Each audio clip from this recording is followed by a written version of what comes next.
Hello, it's Charles with Uber Eats. Today is Saturday, the 19th of April, 2025.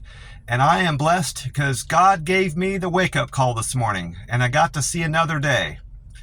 Right now, the time is 3:54 a.m., and sunrise time is 7:05 a.m. today, down here in southern Texas. And according to Google, and the guy on the radio, 710 AM is the station I listen to down here, they both said that the high temperature today is going to be 88 degrees. And according to Google, we can expect cloudy skies all day today. And they're still are postponing the thunderstorms. They had originally, 2 mornings ago when I got up, they had said we could expect thunderstorms in the valley down here on Sunday. And then yesterday morning, they had called that off altogether, the thunderstorms, and they had pushed the rain back to Monday. Well, now, according to Google and the guy on the radio, said that now there's not going to be rain Monday, but there's going to be rain and thunderstorms on Tuesday. So that weather event keeps getting pushed back further into the week. So it may or may not, we may or may not have thunderstorms on Tuesday. They may end up pushing it back to Wednesday like they've been doing. So we'll have to wait and see. But we've got a calm, nice, warm weekend ahead of us here in Rio Grande Valley. Even if it's going to be cloudy today, it's going to be a very pleasant day with a light breeze. And I'm looking forward to it. I checked my customer satisfaction this morning, and I was happy to see it improved 1%. I'm now at 99% customer satisfaction. Boy, it sure took a long time. I was at 98% for the longest time. At least it felt that way. Didn't think I would ever get that and see that one or both of them drop off. But finally, I've got one of my thumbs down to drop off. It happened at some point yesterday. Well, I know when it happened. I saw the guy give me a thumbs up. That first customer I explained gave me the thumbs up, and he showed me that I could see him doing it on his phone. He told me he was going to do it. The guy that I had the issue with the breakfast burrito that he changed into 2 breakfast tacos. He told me he would give me a thumbs up, and he sure did. He was the only one that did it yesterday for me. And I know that from comparing my scores from one day to the next. My Deliver with Care went up to 268. Quick and Efficient is at 232 comments for that. Friendliness went up to 227. Perfect Handoff went up to 215. And Good Communicator went up to 196. That's a change of 1 in each of those measurements. So I'm getting closer and closer to my 100% goal in customer satisfaction. And I do think that I will hit that by the end of the month, because I know I check my scores pretty much every day.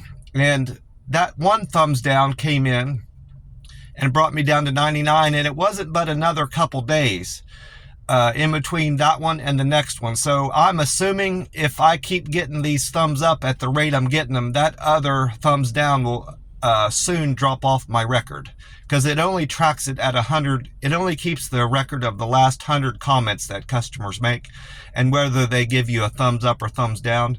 That's my understanding. I know it's 100 records. That's what the app has explained to me anyway. I had a good day on the app yesterday. I met my earnings goals for Friday, what I had hoped. I had said yesterday that yesterday and today is all I needed to earn to, pretty much hit my goals for a week. That's not entirely the case now. I wasn't quite as busy as I anticipated, but I had a great day all around. I'll have no trouble hitting my earnings goals for the week. It's just going to happen on Sunday as opposed to the end of the day today. But my best delivery yesterday was to a Dunkin' Donuts for $9.60. Then I did a Starbucks, a McDonald's, another McDonald's, and a third McDonald's. I did 3 McDonald's in a row. And then I finished off the day at a Fork to Fit delivery. Now that I did have two relatively simple issues yesterday, but they were both more or less about the same thing. The first one was to that McDonald's.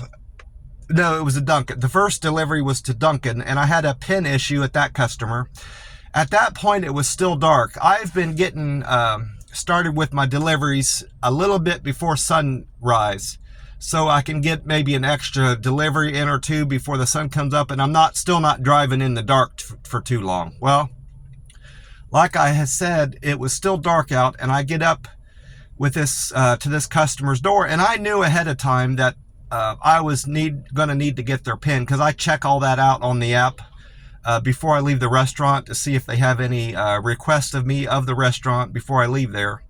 And if they have any particular delivery requests, leave it on the porch in this certain place or whatever. Well, that's when I found out they needed a PIN for their drop-off.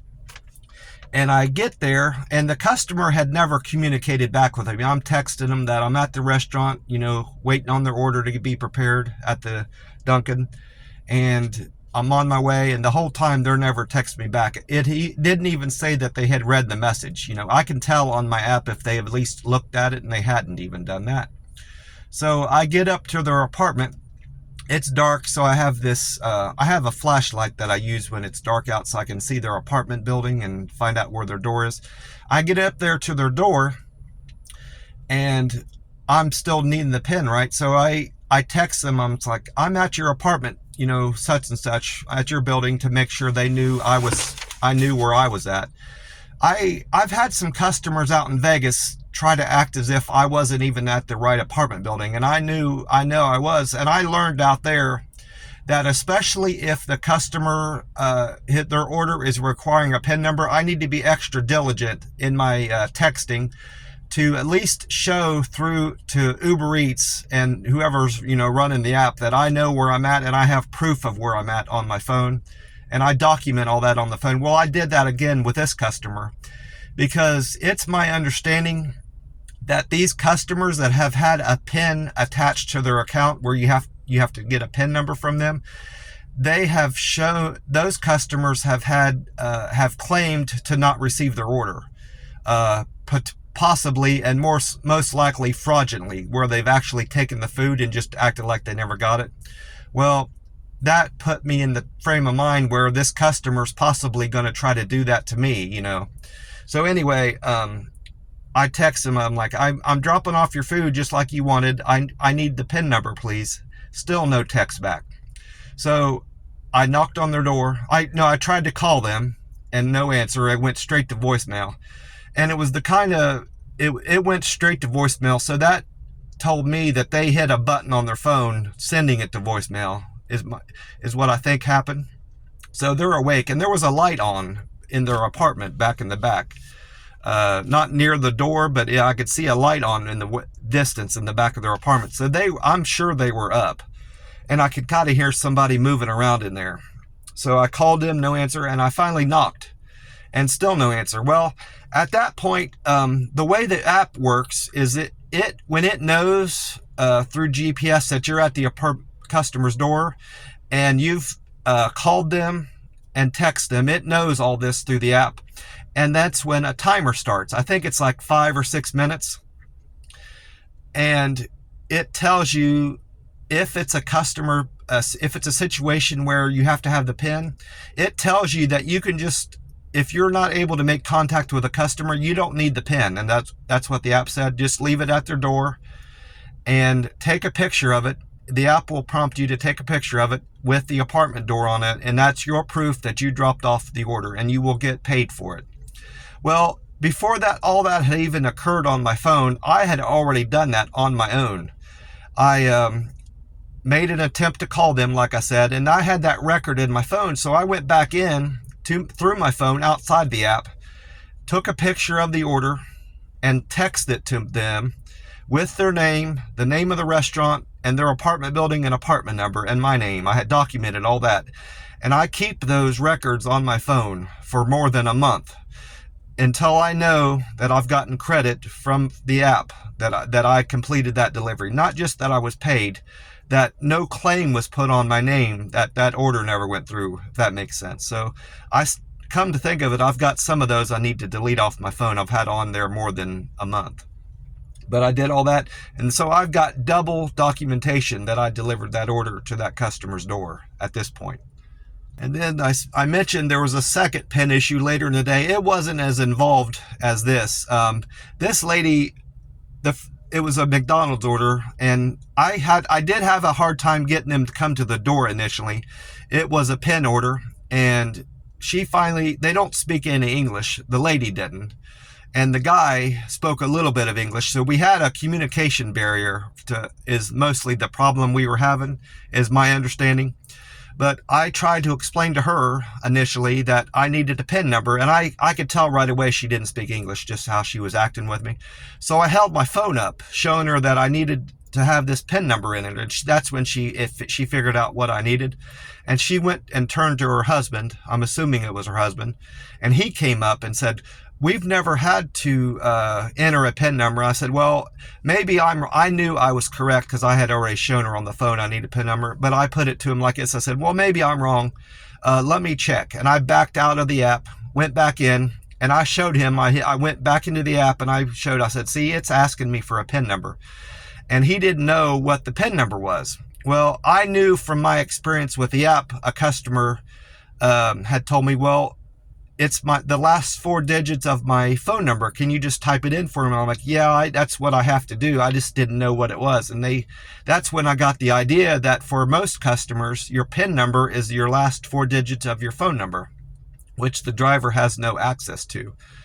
That number that I text and send the phone number to, the picture of the order, is like a dummy number that only Uber Eats associates with the customer. It's not their actual phone number.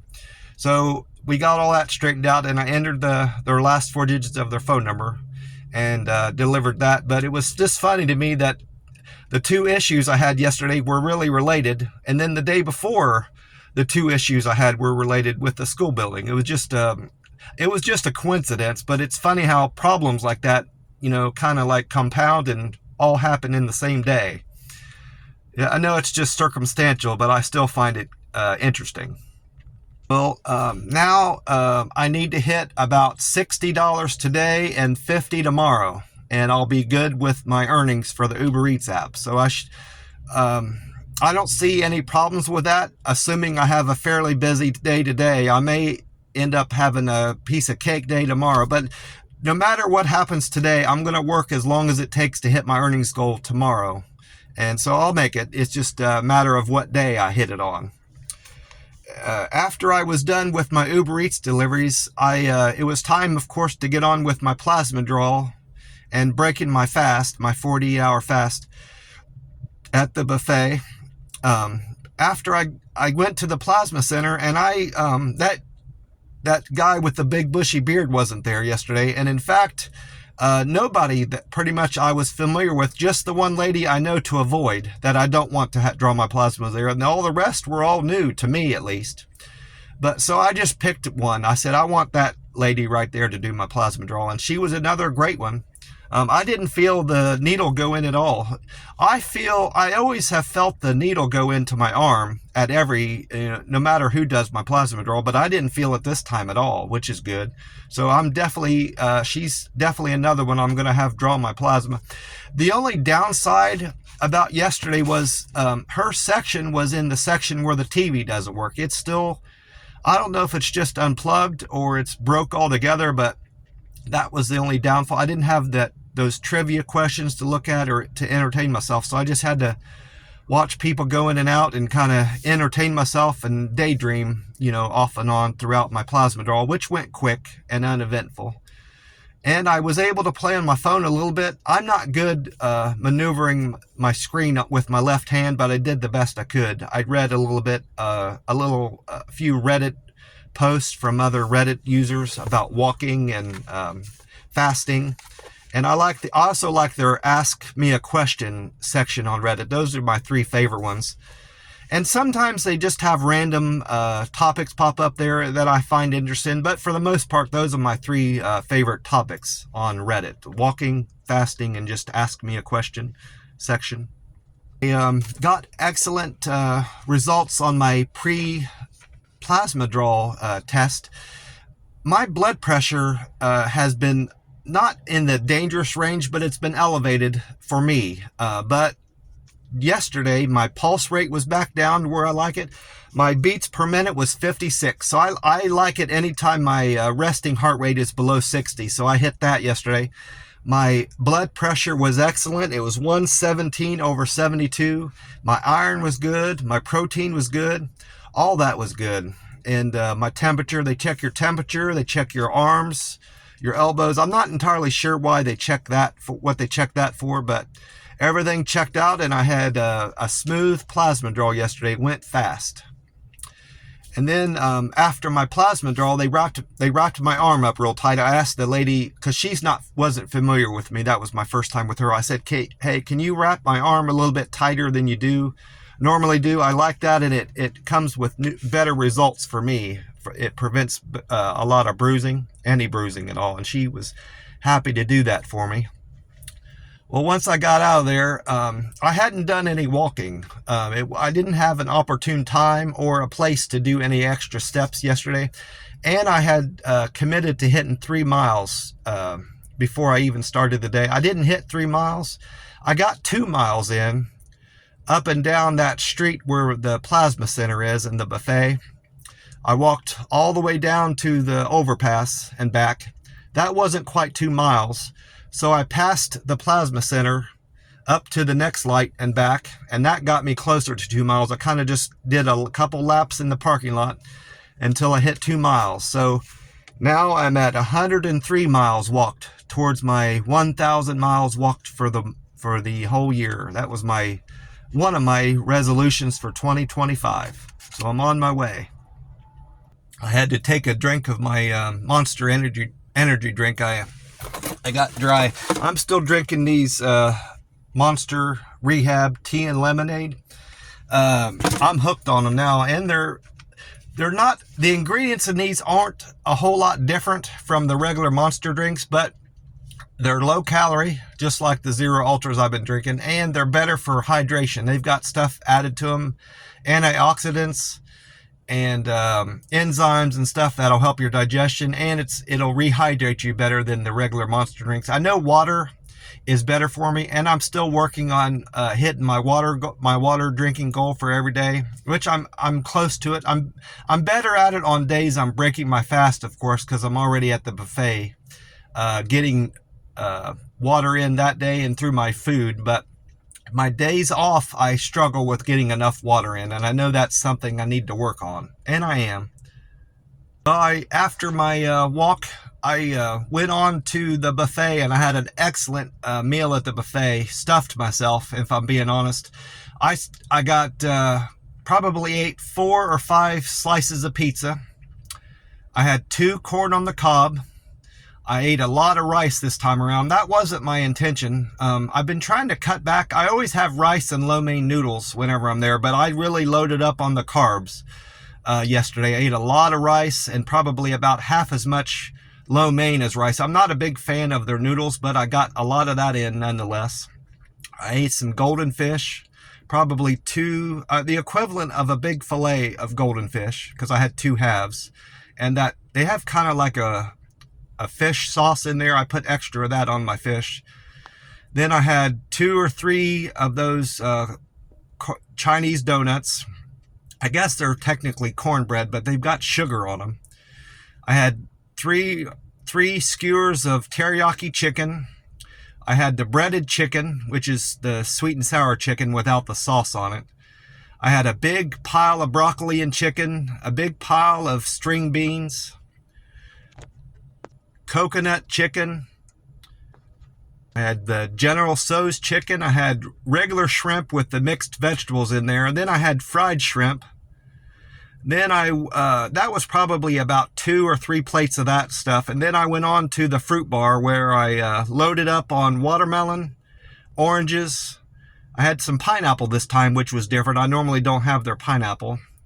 I had a few lemons, and I had some cantaloupe. I really filled up on the fruit more than normal. Had a couple pieces of sushi, and then went on to the ice cream bar. I had a big heaping bowl of strawberry ice cream, so I really filled up at the buffet yesterday. Before I forget, I did weigh in yesterday. I did mention that. I'm at 240 or 142 this morning, 142.0. So I'm a little bit, about 1.5 pounds heavier, if I recall, than I was last week on Saturday morning. So I certainly ate more, and it's reflecting in the scale. So unless my habits change over this weekend and my pattern of walking and fluid intake change over the weekend, I'm going to end up being about 1 pound heavier Monday morning. We'll have to see, but that's what I predict. So, but again, I am walking more, so it may all balance out. By the time Monday morning comes, I may hit where I was the previous Monday. We'll have to wait and see. Time will tell. Well, after the buffet, I went on to the Dollar Tree. I bought another, I think it's 32 or 40 ounce bottle of 0-calorie juice. I've been trying to drink this low 0-calorie juice over the weekend just so I can stay hydrated over my 72-hour fast, and I don't break my fast that way.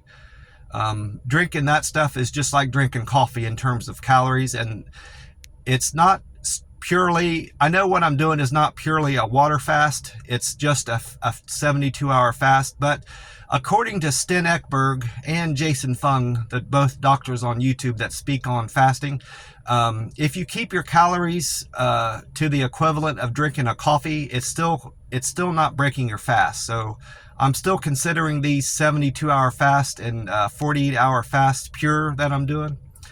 And so that's all intact. But it's important to stay hydrated, and I'm trying to drink water. But going through these longer fasts, having a little bit of tartness with my drink kind of helps me stay satisfied with my fast and happy with where I'm at. Well, once I got back to the house, I was just relaxing for a while. I got a call from my cousin, and we talked for a long while. I had a great talk with her. We talked about a lot of different stuff, but if I were to, sum it up, it was pretty much just talking about our childhood and memories we have about each other, and memories we have with our close family, our brothers and our sisters and so forth, and just aunts and uncles, experience we've had with them and memories we've had with aunts and uncles. And I talked a little bit about my fasting and my plans for the weekend, and she talked about her plans for the weekend. She likes to plant. She's going to be planting some flowers and stuff like that. I thought she was at a store buying stuff for planting, and I thought she was buying stuff that was already grown and she was going to, put it in the ground. But she was actually buying seeds, so she's growing stuff up from seeds over the summertime. So I'll have to ask her about how her plants are coming along. I think they're flowers, is my understanding. She's going to be planting some flowers around her house for the summertime. Well, thinking ahead, I mentioned the rolling 48s and 72s. I most likely will be continuing this into May in some form. I know I'll be doing 48s, and I'll be throwing in some 72s. Whether or not these rolling 48s and 72s I do next month are going to be as structured and rigid as they are in April, that's yet to be seen. That mostly depends on how my weight has done through the month. I'm keeping track of my weight every day, and I'm going to figure out what my average weight is for April. And if it stayed around 138, 137, even up to 140, if it stayed in that ballpark, I'm going to continue on doing this because I feel great. That will mean that I found an eating pattern at the buffet, and the size of meals I'm eating is maintaining my weight, which is all that matters with this. My focus next month and something I want to do in the short term is find out about my blood work. I still need to see a doctor for my annual physical, but I'm going to push that back a little bit if I can get my blood work done. I need to make sure I'm finding a doctor that is supportive of my fasting. because I want to be honest with them that I'm an intermittent faster. I want to be upfront with the doctor about that. I don't want to have to lie or just kind of like avoid the issue.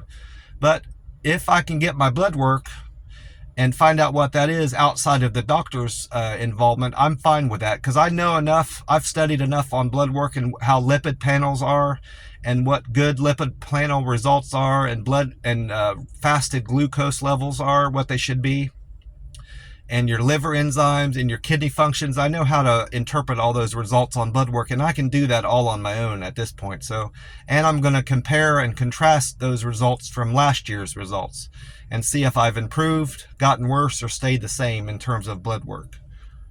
Well, my plans for today is pretty much just do the best I can with my Uber Eats deliveries. Enjoy the weather.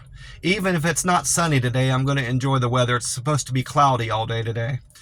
And then get on with my walk. I'm planning on and hoping for another 6-mile walk around on that loop around my house, near my house where I live.